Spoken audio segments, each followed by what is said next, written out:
నీళ్ళే తాగదు స్వామి. నీళ్ళు తగ్గితే ఇట్లా అంటారు. ఇప్పుడు తాగుతాను స్వామి. ఇప్పుడు బాగా తాగుతుంది పాలు.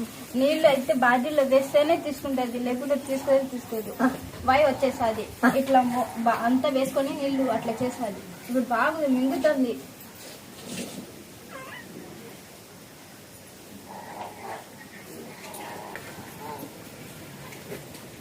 నీళ్ళు పోతుంది గంగమ్మ అంటే యాడ నీళ్ళ కన్నా వాయిల్ లేకుండా దీంట్లో ఏం జిమ్నాడుతూ పెడుతున్నావు? ఈ గంగలో జిమ్నాడుతూ పెడుతున్నా. ఎవరైనా వాయిల్ ఎత్తే గంగ కాకపోతే వాయిల్ ఎత్తది. ఓం నమ శివాయ, ఓం నమ శివాయ.